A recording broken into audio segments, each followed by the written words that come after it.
오늘 은혜 받으실 하나님의 말씀을 봉독하겠습니다. 오늘 은혜 받으실 하나님의 말씀은 신약성경 사도행전 12장 1절부터 5절까지의 말씀입니다.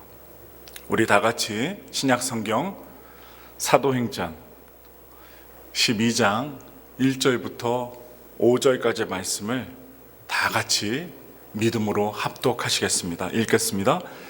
그때에 헤롯 왕이 손을 들어 교회 중에서 몇 사람을 해하려 하여 요한의 형제 야고보를 칼로 죽이니 유대인들이 이 일을 기뻐하는 것을 보고 베드로도 잡으려 할세. 때는 무교절 기간이라. 잡음에 옥에 가두어 군인 내식인 내 패에게 맡겨 지키고 유월절 후에 백성 앞에 끌어내고자 하더라. 이에 베드로는 옥에 갇혔고 교회는 그를 위하여 간절히 하나님께 기도하더라. 아멘. 우리 서로 인사하는 시간 갖겠습니다. 검지손가락 다 올리시고 하나님의 최고의 복을 받으세요. 최고의 복을 받으세요. 모처럼 만에 오래간만에 오신 성도님도 새로 오신 분들도 너무나도 환영하고, 또 우리가 안전하게 방역을 지키고 또한 소독을 하고 일주일에 2번을 소독을 하고, 또한 성전이 넓다 보니까 서로 사회적 거리를 두고 마스크를 끼고 안전하게 예배를 드리다 보니 하나님께서 지켜주셔서 매일의 예배를 드려도 아무 문제가 없음에 항상 감사를 드립니다. 오늘 이 아침에도 오늘 우리에게 주신 하나님의 말씀, 사도행전 12장 1절부터 5절 말씀, 아니 전체 말씀이죠. 이 전체 말씀을 가지고 교회는 간절히 하나님께 기도하더라, 이 제목으로 여러분과 은혜 말씀을 함께 나누고자 합니다. 우리는 인생을 살아가면서 밝고 맑고 즐거운 때도 맞이하고 기쁜 때도 맞이하고 환하게 웃는 때도 맞이하지만 사방이 가로막힌 상황에 부딪힐 수 있고 또한 좌절에 빠질 수도 있습니다. 오늘의 본문은 바로 예루살렘 교회의 급박한 상황, 아주 긴급한 상황을 보여주고 있는 내용입니다. 사도행전 12장 1절과 2절의 말씀 보겠습니다. 그때에 헤롯 왕이 손을 들어 교회 중에서 몇 사람을 해하려 하여 요한의 형제 야고보를 칼로 죽이니. 초대교회 역사에서 최초의 순교자는 스데반 집사님이셨습니다. 또한 12사도 중에서 최초의 순교자는 바로 오늘 본문에 나오는 야고보였습니다. 야고보. 요한의 형제인 야고보가 칼에 목에 베임을 당해 죽게 됩니다. 생명을 이 땅에서 다하게 되죠. 게다가 헤롯은 수장이었던 베드로까지 잡아 죽이기 위해 그를 생포하여서 아주 깊고 깊은 감옥에 가두었습니다. 사도행전 12장 3절부터 5절의 말씀입니다. 유대인들이 이 일을 기뻐하는 것을 보고 베드로도 잡으려 할세. 때는 무교절 기간이라. 잡음에 옥에 가두어 군인 내식인 내 패에게 맡겨 지키고 유월절 후에 백성 앞에 끌어내고자 하더라. 이에 베드로는 옥에 갇혔고 교회는 그를 위하여 간절히 하나님께 기도하더라. 이러한 긴급한 상황에 베드로가 죽는 것은 거의 확실합니다. 죽는 것은 당연한 것입니다. 이 동료 야고보 이미 죽었습니다. 야고보를 죽였으니 베드로마저 제거해버리면 그들의 초대교회는 완전히 붕괴될 수 있다고 그들은 판단했던 것입니다. 그래서 그들이 누굽니까? 바로 종교 지도자들이었습니다.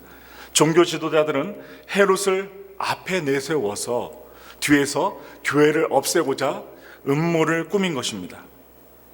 명절인 유월절을 지내고 나서 베드로를 죽이려고 감옥에 가두고 오늘 본문에 보시면 군사 내패에 맡겨 아주 든든히 지키게 합니다.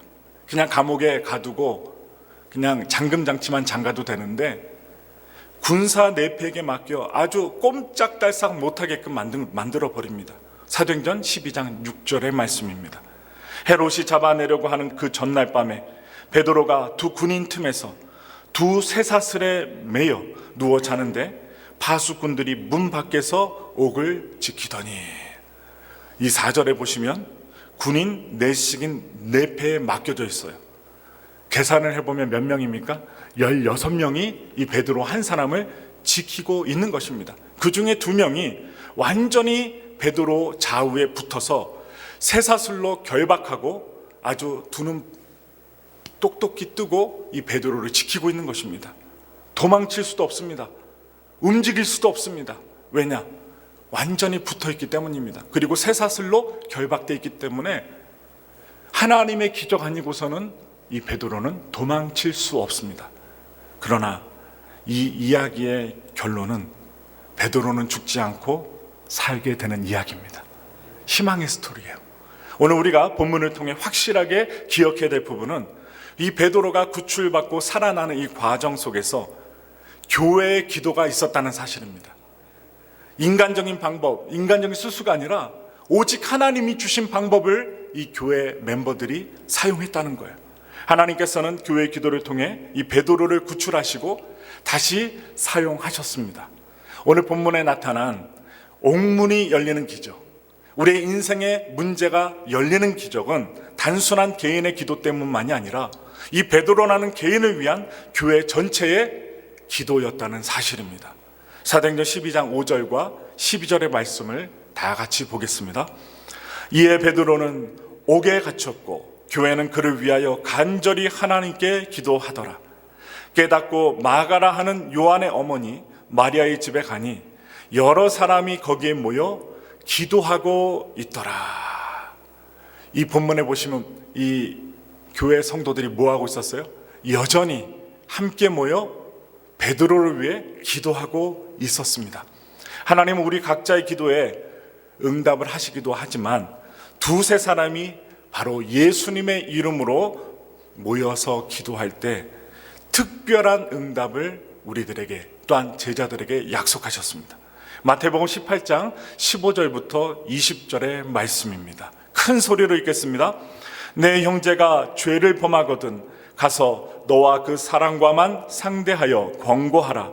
만일 들으면 내가 내 형제를 얻을 것이요 만일 듣지 않거든 1-2 사람을 데리고 가서 2-3 증인의 입으로 말마다 확증하게 하라. 만일 그들의 말도 듣지 않거든 교회의 말하고 교회의 말도 듣지 않거든 이방인과 세리와 같이 여기라. 진실로 너에게 이르노니 무엇이든지 너희가 땅에서 매면 하늘에서도 매일 것이요 무엇이든지 땅에서 풀면 하늘에서도 풀리리라. 진실로 다시 너희에게 이르노니 너희 중에 2 사람이 땅에서 합심하여 무엇이든지 구하면 하늘에 계신 내 아버지께서 그들을 위하여 이루게 하시리라. 2-3 사람이 내 이름으로 모인 곳에는 나도 그들 중에 있느니라. 오늘 지금 함께 읽은 본문의 성경의 문맥은 주변에서 죄를 범한 형제를 교회 공동체가 어떻게 대할 것인가에 대한 예수님의 대답의 말씀입니다. 죄를 범한 형제에게, 자매에게 가서 권고해도 그가 받아들이거나 수용하지 않으면 어떻게 하라고 하시느냐? 듣지 않으면 1명에서 2명의 사람을 같이 데리고 가서 권하고, 그래도 그 2 사람을 데리고 가서 증인들을 데리고 가서 듣지 않으면 교회 공동체 전체의 문제로서 이 문제를 다루라고 예수님이 말씀하셔요. 마지막으로 교회 공고도 듣지 않으면 믿지 않는 사람처럼, 세리처럼, 이방인들처럼 아예 버려둘 수밖에 없다는 것이 예수님의 대답이었습니다. 그런데 내용은 결코 한 지체를 징계하고 잘라버리는데, 공동체에서 내쫓는데 목적이 있는 것이 아니었습니다. 그러려면 복잡하게 이런 여러 과정을 왜 진행하고 또한 이루어 나갈까요? 그냥 잘라버리면 되지요. 나가라고 하면 되지요. 이 교회 나가라, 오지 마라 하면 되는데 왜 이렇게 복잡하게 3단계나 걸쳐서 권면하고 이야기하고 증인들을 세워서 이해하게끔 만들까요? 이렇게 복잡한 과정을 거치고서라도 죄를 지어 잘못된 그 한 영혼의 회복을 위해 공동체 전체가, 성도님들, 목사와 온 교회 성도들이 함께 머리를 맞대고 기도하면서 하나님의 말씀대로 노력해야 된다는 교훈이 있습니다. 이 교훈이 있어요.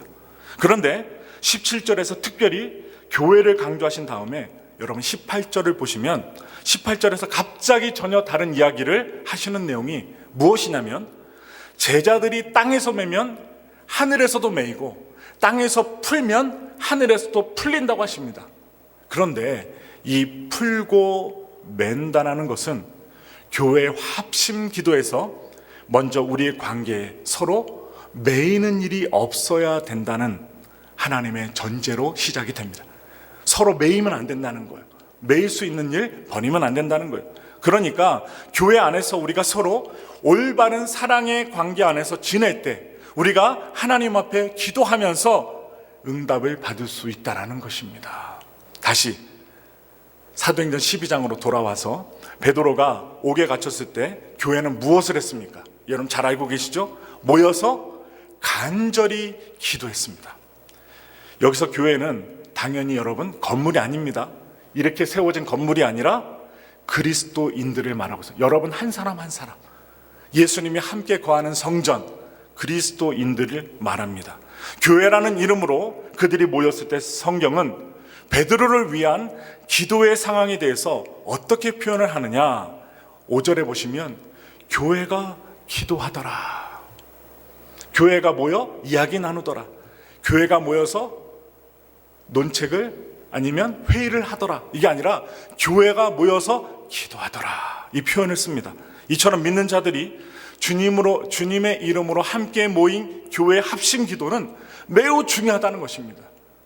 예수님은 이 땅에 사람의 몸을 입고 오셔서 그 죄 많은 사람들을 위해 섬기셨습니다. 먼저 섬겨주셨어요. 제자들의 냄새나는 발까지도 닦아주셨습니다. 천국 복음을 선포하셨고 매우 아픈 사람들, 심지어 죽은 사람들까지도 살려내시고 치료해 주셨고, 또한 악신과 귀신에 걸려 가정이 파탄난 가정, 그리고 부모와 자녀의 관계가 깨어진 가정, 그 가정들을 회복시켜 주셨습니다. 예수님은 직접 몸으로 보여주셨습니다. 제자들에게 하라가 아니라 먼저 실습을 하고 제자들에게 나가서 복음을 전하라고 몸소 몸으로 보이신 분, 바로 우리의 사랑의 예수님이세요. 그렇다면 여러분, 십자가에 달려 돌아가신 예수님, 부활하신 예수님, 그리고 저 하늘로 올라가신 전능하신 예수님, 그 예수님께서 사라지셨으니까 이 땅에 계셨을 때 하신 일, 즉 복음을 선포하시고 가르치시고 연약한 자들을 돌보셨던 그 사역은 그 후에 어떻게 되었을까요? 끝났습니까? 없어졌습니까? 주님은 당신께서 하시던 사역이 계속해서 진행이 되도록 이 땅에 자신의 몸, 보이지 않는 몸을 바로 남겨두셨습니다. 그 몸이 바로 무엇이냐? 아까 말씀드렸던 교회입니다. 여러분들이라고요. 예수님 모시고 사는 교회, 바로 저와 여러분들입니다. 교회입니다. 요한복음 14장 12절부터 15절의 말씀입니다. 내가 진실로 진실로 너에게 이르노니 나를 믿는 자는 내가 하는 일을 그도 할 것이요 또한 그보다 큰 일도 하리니 이는 내가 아버지께로 감이라. 너희가 내 이름으로 무엇을 구하든지 내가 행하리니 이는 아버지로 하여금 아들로 말미암아 영광을 받으시게 하려 함이라. 내 이름으로 무엇이든지 내게 구하면 내가 행하리라. 너희가 나를 사랑하면 나의 계명을 지키리라. 교회가 어떻게 할 때 과연 교회다울 수 있을까요? 주님께서 하시는 일을 계속할 때, 우리가 주님의 일을 감당할 때, 사역을 감당할 때 교회는 교회다울 수 있다고 봅니다. 그렇기 때문에 예수님께서 이 땅에 계실 때 전하셨던 그 복음을 우리도 전하고 가르쳐야 합니다.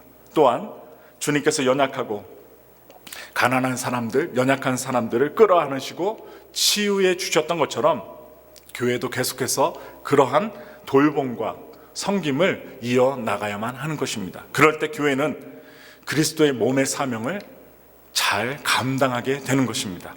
예수님께서는 우리가 당신께서 하신 일보다 더 큰 일도 할 수 있다고 말씀해 주셨습니다. 제 말이 아닙니다. 그런데 우리가 그렇게 할 수 있는 길이 무엇입니까? 방금 읽으셨던 요한복음 14장 13절에서 말씀합니다. 읽겠습니다. 너희가 내 이름으로 무엇을 구하든지 내가 행하리니. 이것입니다. 너희가, 즉 믿는 자들이 함께 모여 예수님의 이름으로 기도할 때 주님께서 행하여 주신다는 것입니다. 그냥 각자 알아서 기도하는 것이 아니라, 혼자 집에서 기도하는 것도 중요하지만 그렇게 기도하는 것이 아니라 너희가 함께 기도할 때 그렇게 된다는 것입니다. 그러니까 사실상 우리가 주님보다 더 큰 일을 할 수 있다는 말이 아니라, 우리가 간절히 합심해서 주님께 기도할 때 주님께서 직접 역사해 주시겠다는 말씀입니다. 이제 우리가 주님이 하신 일보다 더 큰 일을 할 수 있는 비결이 무엇입니까? 우리의 합심 기도라는 것입니다. 마음을 모아서, 정성을 모아서 한 마음 한 뜻으로 성도들이 하나가 되어서 삼겹줄이 되어서 기도하는 합심 기도를 말하고 있어요. 그냥 단순히 통성기도하는 것을 말하지 않습니다. 여러분, 그럼 무엇입니까? 요한복음 14장 15절의 말씀에 너희가 나를 사랑하면 나의 계명을 지키리라. 뭐라고요? 우리가 주님을 사랑하면 주님의 계명을 지킨다는 거예요. 아내가 남편을 사랑하면 그 가정을 잘 돌보고, 남편이 아내를 사랑하면 밖에 나가서 허튼 짓 하지 않고 가족들을 위해, 사랑하는 아내를 위해 땀방울이 핏방울이 되도록 노력하고 힘쓰고 애쓰는 것처럼 우리가 주님을 사랑하면 주님의 계명을 지키는 것, 여러분 이해가 되십니까? 여러분, 주님께서 주신 계명이 무엇입니까?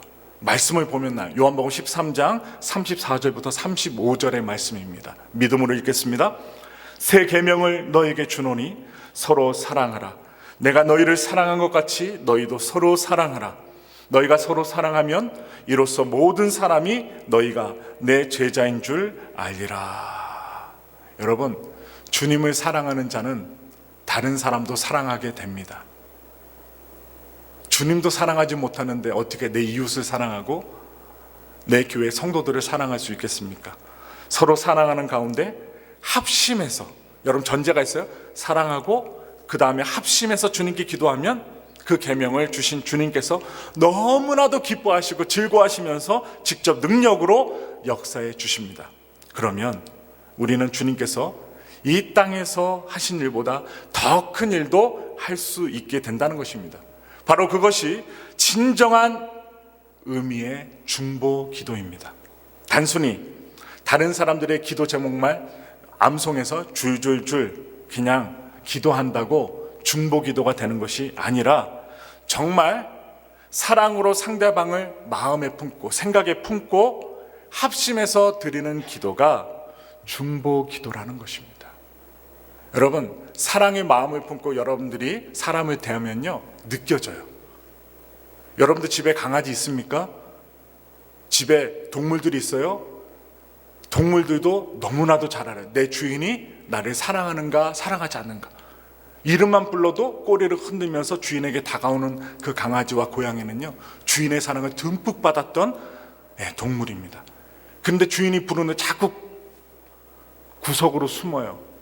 그리고 주인이 머리를 만들려고 손을 딱 드는데 힐끔힐끔하고 고개를 돌리면 언젠가 맞았던 기억이 있기 때문에 주인이 손을 대게 되면 또 맞지 않을까 두려워서 트라우마가 생겨서 벌벌 떠는 그런 모습을 보여주게 된다는 거예요. 여러분, 그만큼 사랑의 마음과 같이 마음을 합심해서 기도할 때 하나님의 역사는 놀랍게 이루어진다는 이 중보기도. 오늘 우리가 살펴보고 있는 베드로가 처한 상황은 교회 전체적으로 굉장한 급박한 긴박한 상황이었습니다. 이미 12 사도 중에 야고보가 목베임을 당해서 비참하게 죽었어요. 그때의 핵심 지도자였던 이 단체, 제자들과 함께 초대교인들을 잘 이끌고 나가야만 하는 베드로마저 잃어버리게 된다면, 죽게 된다면 교회의 상황은 어떻게 될지 아무도 모르는 미래가 보이지 않는 상황이었습니다. 그때 아마도 여러 가지 아이디어가 나왔을 것입니다. 급진적인 판은 어떻게 얘기했을까요? 우리가 몰래 지하 가봉을 습격해서 베드로를 구해냅시다. 무력을 써서라도 구해냅시다. 이러한 급진적인 성도들도 있었을 것이고, 아니면 현실주의에 타협하는 사람들도 있었을 거예요. 하나님, 이런 건 눈 감아 주실 테니 목숨을 살려야 되니까 헤롯에게 뇌물을 주어서 베드로를 살려냅시다. 이러한 현실주의파들도 있었을 것입니다. 그러나 초대 예루살렘 교회 성도들은 그렇게 하지 않았습니다. 그들은 다른 어떤 것보다 세상이 보기에는 무모하고 바보 같아도 하나님께서 주신 은혜, 하나님께서 주신 계명, 하나님께서 알려주신 대로 무모하게도 기도하기를 결정합니다. 주님의 교회라는 이름으로 모여 베드로의 목숨이 왔다 갔다 하는 이 긴급한 문제를 놓고 다른 것을 한 것이 아니라 집중적으로 사랑을 갖고 한 사람을 마음에 품고 기도하자고 결정하고 모여서 간절히 기도한 것입니다. 그들은 정말 기도밖에 다른 길이 없다라고 생각하고 그 절박함, 그 절실함에서 오직 하나님만 의지하며 기도 앞에 붙는 게 있어요. 오늘 성경 구절에서 간절히 기도했습니다. 이렇게 교회가 드린 간절한 기도가 아주 굳게 닫힌 16명이 한 명을 지키는 완벽하게 막고자 하는 옥문을 열었던 것입니다. 야고보서 5장 17절부터 18절의 말씀을 읽겠습니다. 엘리야는 우리와 성정이 같은 사람이로되 그가 비가 오지 않기를 간절히 기도한즉 3년 6개월 동안 땅에 비가 오지 아니하고 다시 기도하니 하늘이 비를 주고 땅이 열매를 맺었느니라. 뭐라고 얘기가 나와요? 하늘에서 불이 내리게 했던 갈멜산의 주인공 이 엘리야는 우리와 성정이 같은 사람이라고 말합니다. 똑같은 성품과 마음을 갖고 있대. 화도 잘 내고 웃기도 잘하고 큰 소리 잘 치는 사람, 우리처럼 약해지기도 하고 힘들 때는 힘들어하는 그런 사람이라는 것입니다. 그렇게 힘들어하는 사람이기도 했지만 그의 기도가 하늘을 열기도 하고 닫기도 했던 결정적인 비밀이 무엇이냐? 여러분, 간절히 기도했기 때문입니다. 제 말이 아니라 이 야고보서의 말씀이에요. 성정이 똑같은데, 우리랑 똑같은 사람인데 하나님께 간절히 믿음의 사람으로서 기도했던 엘리야. 그렇다면 간절한 기도는 어떤 것입니까? 이 간절하다는 것은 소리와 그리고 그 크기와 상관이 없습니다. 소리의 크기와 상관이 없어요. 소리는 클 수도 있고 작을 수도 있습니다. 소리는 큰데 간절하지 않을 수도 있습니다. 또한 소리는 작은데 아주 간절할 수도 있습니다. 반대로 소리가 크면서 간절할 수도 있습니다. 또한 소리가 작으면서 안 간절할 수도 있습니다. 중요한 것은 간절함입니다. 여러분들이 오늘 주일 성수하고자 마음 먹고 간절함이 있었기 때문에 이 자리에 찾아 나온 거지, 그 간절함이 없으면 어디에 계실까요? TV 앞에, 인터넷 앞에 계실 것입니다. 분명합니다. 간절함이 없으면 우리는 움직이지 않습니다.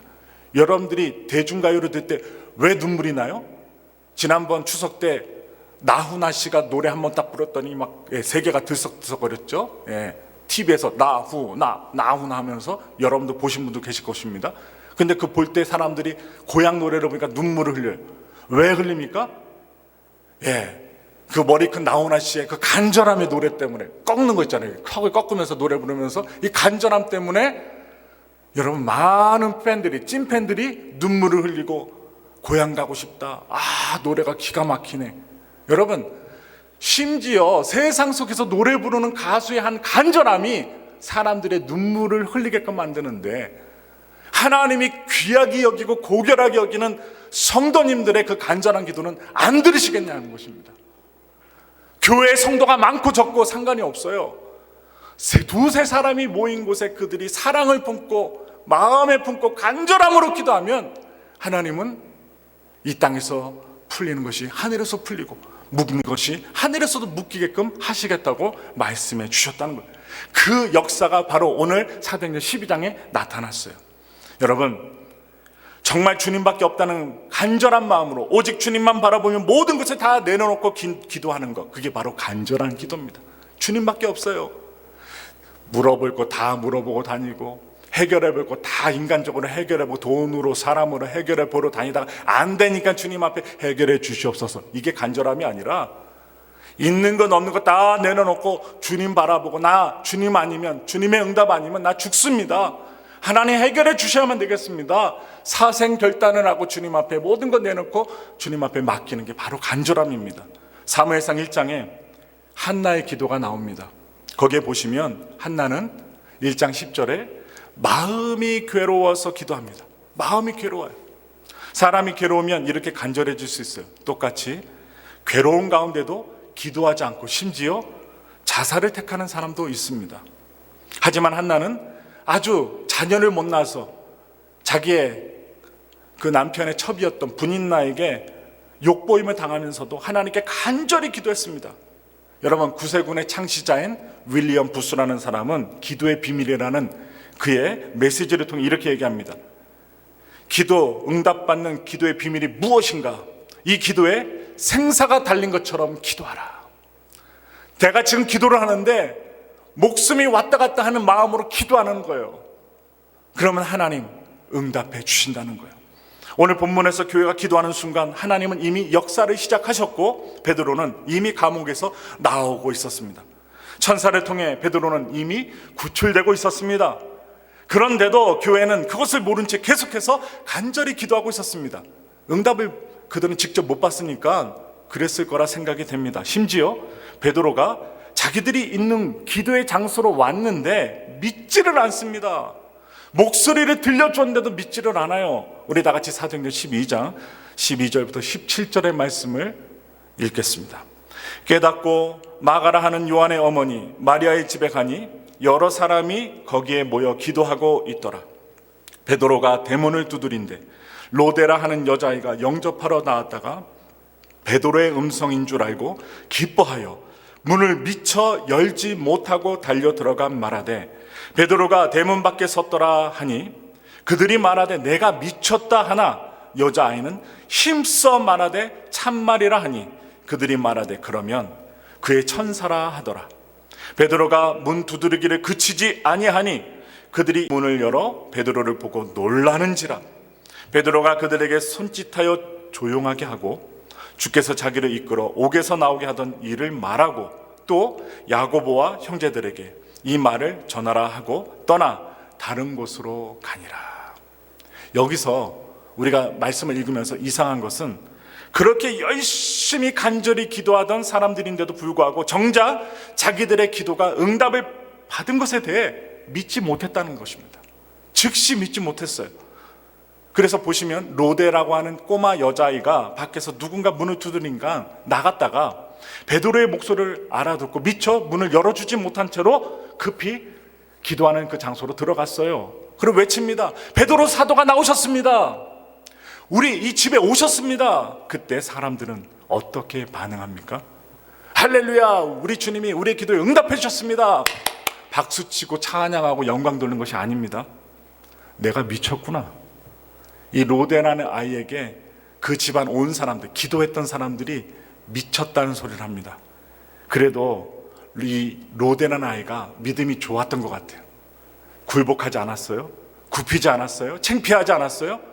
정말 살아있는 베드로의 목소리를 들었던 증인이었기 때문에 정말이라고 우기니까 그들이 다시 말합니다.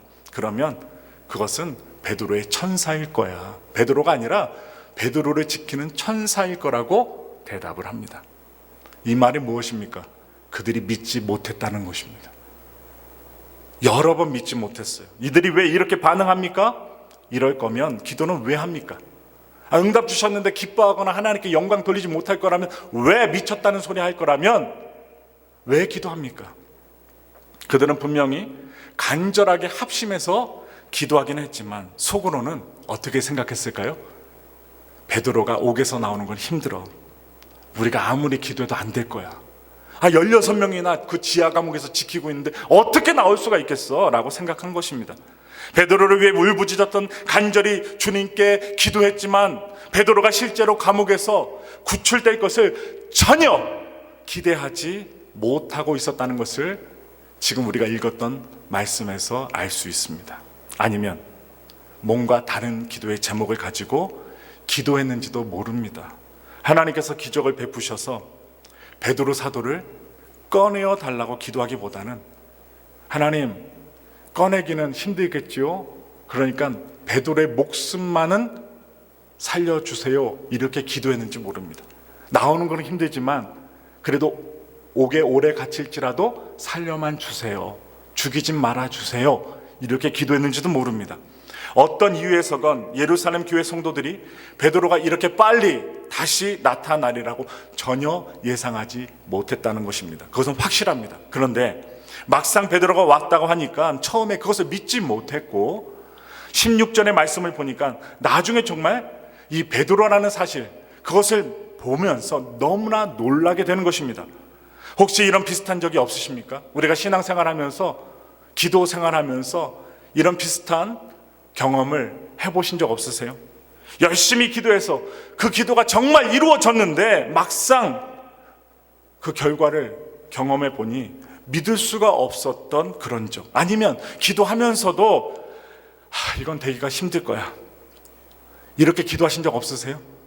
아무리 목사님이 하면 된다, 주님께서 말씀 주셨으니까 힘을 내라, 기도해라, 그래서 기도는 해보지만 안 될 거야, 이렇게 생각해 보신 적 없으세요?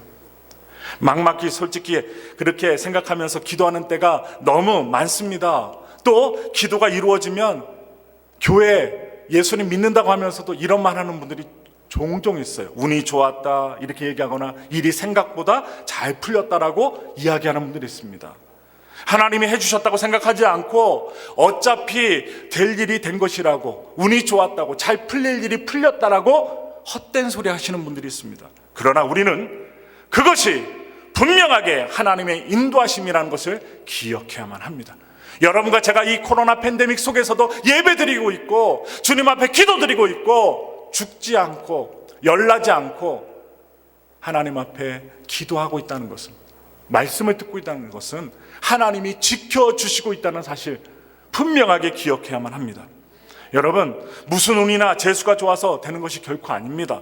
저절로 잘 되는 것이 아닙니다. 모든 것은 하나님의 응답이며 인도하심이라는 것입니다. 여러분 생각해 보세요. 기도하시면서, 말씀 들으시면서 과거를 보세요.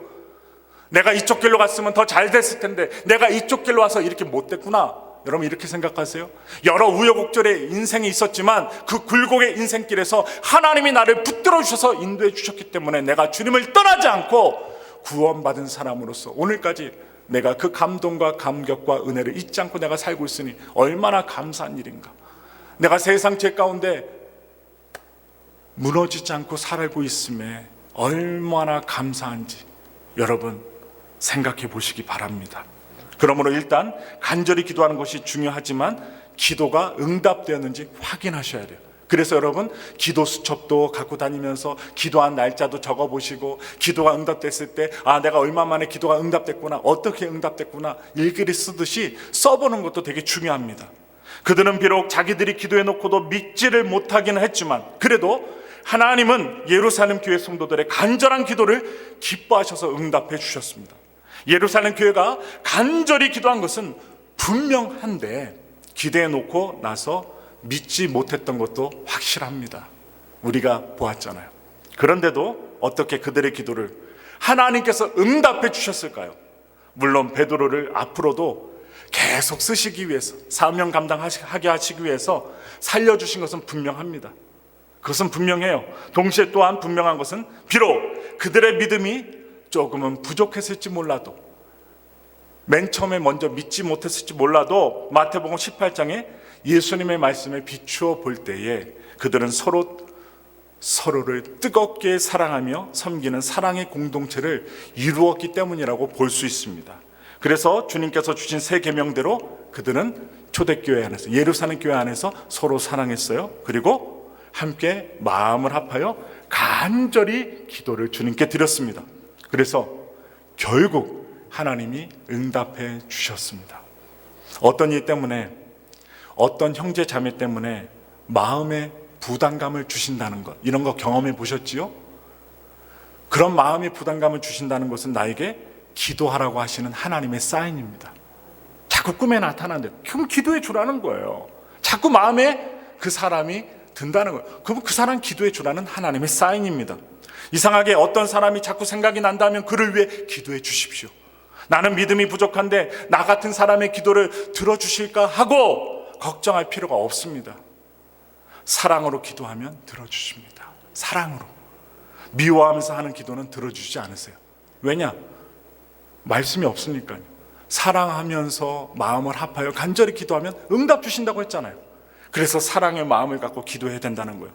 그 사람을 마음에 품고 사랑으로 기도하는 것으로 여러분 우리는 나아가야 됩니다. 그게 중요한 거예요. 특히 다른 형제 자매들과 함께 마음을 합해 기도해 보시기 바랍니다. 어떤 일이 일어나 여러분들에게 결과가 주어지는지 한번 보세요. 물론 우리가 주님 앞에 아주 간절히 기도를 하지만 당장 응답이 안 올 수도 있습니다. 당장 안 올 수도 있어요. 엘리야처럼 하늘에서 불이 당장 안 떨어질 수도 있습니다. 그래도 선하시고 의로우신 하나님, 나의 모든 것을 아시는 하나님 앞에 내 문제를 알리고 부탁드렸을 때 하나님은 반드시 내 기도를 응답하신다는 믿음을 가지고서 계속 주님 앞에 머물러 기도하는 모습이야말로 참된 믿음의 사람의 아름다운 자세라고 저는 확실하게 말씀드릴 수 있습니다. 하나님께서는 우리의 기도를 결코 외면하지 않으십니다. 다 듣고 계셔요. 혹시 내가 원하는 방식이나 원하는 때에 응답하지 않으실 수 있지만, 내가 원하는 대로 정확하게 응답은 주시지 않을 수 있지만 하나님은 분명히 가장 선하게 응답하신다는 것을 신뢰하며 주님 앞에 계속 나아가는 믿음이 필요합니다. 믿음, 지속적인 믿음을 가지고 사랑으로 지속적인 기도를 드릴 때 기도는 반드시 응답이 됩니다. 그러므로 교회 안에는 지속적으로, 분명히 말씀드려요, 지속적으로 교회를 위해 기도하는 기도의 사람들이 필요하다는 것, 바로 여러분들이 기도의 사람이 되어야 된다는 것입니다. 또한 지속적으로 새벽 예배, 주일 예배, 수요 예배, 금요 예배 때 모여 합심해서 기도할 수 있는 기도의 시간이 필요합니다. 그렇게 간절히 주님께 합심하여 기도하며 나아갈 때 어떤 일이 벌어질까요? 사도행전 12장 16절부터 23절의 말씀을 보겠습니다. 다 같이 읽겠습니다. 날이 새매 군인들은 베드로가 어떻게 되었는지 알지 못하여 적지 않게 소동하니 헤롯이 그를 찾아도 보지 못하매 파수꾼들을 신문하고 죽이라 명하니라. 헤롯이 유대를 떠나 가이사라로 내려가서 머무니라. 헤롯이 두로와 시돈 사람들을 대단히 노여워하니 그들의 지방의 왕국에서 나는 양식을 먹는 까닭에 한 마음으로 그에게 나와 왕의 침소 맡은 신하 블라스도를 설득하여 화목하기를 청한지라. 헤롯이 나를 택하여 왕복을 입고 단상에 앉아 백성에게 연설하니 백성들이 크게 부르되 이것은 신의 소리요 사람의 소리가 아니라 하거늘 헤롯이 영광을 하나님께로 돌리지 아니하므로 주의 사자가 곧 친히 벌레에게 먹혀 죽으니라. 이 18절 말씀을 보니까 간밤에 베드로가 갑자기 연기같이 사라지고 없어지자 소동이 일어나게 됐습니다. 일어나겠죠. 깜짝 놀랐겠죠. 헤롯은 보초들을 신문하고 죽이라고 명령합니다. 야고보의 목을 어떻게 해요? 잔인하게 칠 뿐만 아니라 자기 수하에 있는 부하들까지 베드로를 제대로 지키지 못했다고 고문하고 신문하고 죽이라고 명령합니다. 또한 베드로가 없어지니까 교회를 핍박하고 베드로를 핍박하고 자기 부하들을 죽이라고 명령했던, 눈 하나 깜짝하지 않고 생명들을 죽였던 헤롯, 그리고 자기는 가이사라는 곳, 저도 가봤는데요, 이 가이사라는요 해변이 딱 펼쳐진 곳입니다. 온화하고요, 날씨가 따뜻하고요, 수영하기 좋고요, 그리고 쉼을 얻는데 휴양하는데 좋은 도시가 바로 가이사라입니다. 그 지역에 내려가서 머물다가 자기와 화친하기에 온 두로와 시돈 사람들을 비롯하여 거기에 있었던 사람들에게 무엇을 하느냐? 좋은 옷 입고 연설해요. 그에게는 무엇이 있습니까? 많은 신하들이 있고 화려한 왕복도 있고 또 왕의 자리도 있습니다. 거기에 앉은 채 연설까지 하는데 그의 연설에 사람들이 크게 흥분하면서 22절에 뭐라고 얘기해요? 이것은 신의 소리요 사람의 소리가 아니라고 외칩니다. 사람이 하는데 어떻게 신의 소리라고 합니까? 여러분, 이 말씀을 주심은 헤롯이요 아첨과 아부의 극치를 보여준 것입니다. 인간, 냄새나는 죄 많은 인간일 뿐인데 생명을 파리 목숨과 같이 죽이는 그런 왕이었을 뿐인데 그 백성들은요 신의 소리라고 하면서 아첨하고 아부하고 그리고 높이는 것입니다. 이것을 잘 보세요. 오늘 여기까지 말씀을 읽으면 지금 누가 주인공으로 보입니까? 누가 주인공이? 헤롯입니다. 완전히 헤롯이 히어로예요. 영웅처럼 보입니다. 그는 교회 중 몇 사람을 헤아려 했고 야고보를 죽였고 베드로까지 감옥에 가뒀고 체포했습니다. 교회는요, 바로 예루살렘 교회는 아주 큰 위기를 맞이합니다. 그런데 헤롯은 뭐 하고 있습니까? 해변에 있는 가이사랴로 내려가서 수영도 하고 온천도 하고 놀면서 연설까지 하고 사람들에게는 사람의 소리가 아니라 왕의 소리가 아니라 신의 소리라고 여러분 아첨받으면서 칭찬받으면서 아주 잘 나가는 것처럼 보입니다. 그는 두로와 시돈 사람들까지 장악하고 화려한 부귀 영화를 누리고 있습니다. 자기가 원하기만 하면 언제든지 온갖 육체적인 쾌락도 즐길 수 있는 권세도 가졌습니다. 힘과 권력으로 못할 게 없었던 사람 바로 헤롯이었습니다. 이것이 부러우십니까? 세상적인 마인드가 있는 분들은 헤롯이 부러울 것입니다. 이제 그는 사람의 소리가 아니라 신의 소리라고 하는 엄청난 칭찬까지 듣게 되었습니다. 이 얼마나 대단한 사람입니까? 부와 권력의 극치에 있는 영광스러운 사람이 아니겠습니까? 세상적으로 보면. 그런데 그가 어떻게 인생을 마칩니까? 23절 말씀에 벌레에게 먹혀 죽으니라. 이게 바로 개역 개정 성경에 이렇게 나타난 벌레에게 먹혔다. 아주 잘 얘기해 준 말씀인데요. 우리가 예전에 읽었던 개역 한글 성경에는 뭐라고 나와요? 충이 먹어 죽으니라. 충이 먹었답니다. 이것이 헤롯의 그 화려한 영광스러웠던 삶의 최후입니다. 세상을 추구하고 하나님의 영광이 아니라 자신의 영광을 살기 위해서 바등바등 애썼던 그 헤롯의 결론이었습니다. 모든 영광을 하나님께 돌리지 않아서 주의 사자가 곧 쳤기 때문에 죽었습니다. 아무리 헤롯이 교회를 해하려고 하고 백성들 위해 군림하면서 호화로운 삶을 살았다 할지라도 결국 주도권을 잡고 있던 것은 헤롯이 아니라 누구십니까? 전능하신 하나님이십니다. 이것은 사실입니다. 우리가 아무리 어려운 길, 낙담된 길, 어둠의 길을 간다 할지라도 우리가 희망 있는 것은 우리의 삶을 주관하시는 전능하신 하나님이 계시기 때문에 우리는 좌절하거나 낙심할 필요가 없다는 것입니다. 우리를 반드시 도와주실 것입니다.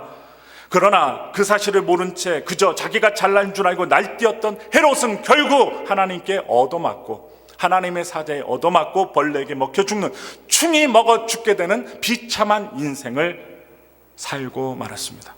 분명히 그의 죽음 후에 아주 화려한 장례식을 했을 것입니다. 수많은 인파가 모였고 수많은 음식과 그리고 화려한 관을 들고 그를 장례를 했을 것입니다. 그러나 벌레에게 먹혀 죽으니라는 것이 이 헤롯을 보는 관점이며 하나님의 시각입니다. 벌레만도 못한 인간이라는 것입니다. 하나님 앞에서 그는 충이 먹어 죽은 사람밖에 안 되었다는 것입니다. 반면 헤롯으로부터 핍박을 받고 죽음의 위협을 받고 핵심 리더가 죽음을 당해야 했던 교회는 어떻게 되었습니까? 망했습니까? 없어졌습니까? 두려워 떨며 자진해산했습니까? 결코 아닙니다. 결코 죽지 않았고 문 닫지 않았고 자진해산하지 않았습니다. 사도행전 12장 24절의 말씀을 보겠습니다. 하나님의 말씀은 흥왕하여 더하더라. 교회는 하나님의 말씀의 능력으로 점점 더 부흥하게 되었다는 것입니다. 사람이 아닙니다. 목사가 아닙니다.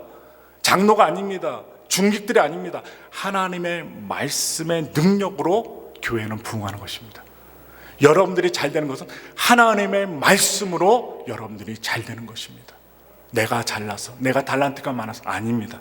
사람의 인정과 칭송을 받던 헤롯은 벌레에게 먹혀 허무하게 죽었지만 하나님의 말씀을 붙들고 사랑으로 합심해서 기도하며 나간 교회는 놀라운 부흥과 놀라운 하나님의 은혜, 응답을 경험하게 되었습니다. 이것이 바로 하나님의 방식입니다. 하나님의 방법입니다. 교회가 하나님의 말씀을 의지하고 하나님의 말씀을 붙들며 합심해 기도해서 간절히 주님 앞에 기도할 때 흥왕하여 더해져서 역사가, 그것도 하나님의 역사가 분명하게 일어났던 것입니다. 옥문이 열린 것입니다.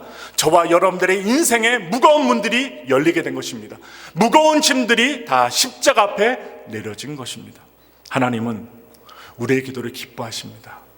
여러분들을 너무나도 사랑하세요. 서로 사랑하며 합심하여 드리는 기도를 하나님은 기뻐하시고 들어주십니다. 그리고 선한 목적을 위해 사용하십니다.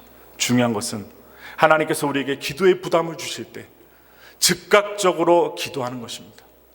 여러분, 하나님의 음성에 무뎌지면 내가 죄를 짓는지, 내가 하나님의 뜻에 부합되는 일이 아니라 반대되는 일을 하는데도 불구하고 모르게 됩니다. 그래서 우리가 예배를 드리고 기도 생활하면서 말씀 들으면서 누구를 봐요? 나 자신을 보는 거예요. 목사인 저도 설교하면서 나 자신을 보는 것입니다. 내 신앙을 보는 것입니다. 남들 보지 마세요. 나 자신을 보세요. 내가 하나님 앞에 바로 서야 하나님께 응답받는 거예요. 하나님께 쓰임받는 거예요. 그리고 하나님의 방법대로 역사하시는 하나님의 주인공들이 되는 것입니다. 여러분, 사랑을 품고 간절히 하나님 앞에 기도할 수 있는 우리 엘파소 순복음교회가 되기 원합니다. 그래야 하나님의 역사, 하나님의 옥문이 열리는 응답의 주인공들이 되시기를 예수님의 이름으로 축원합니다. 다 같이 기도하겠습니다.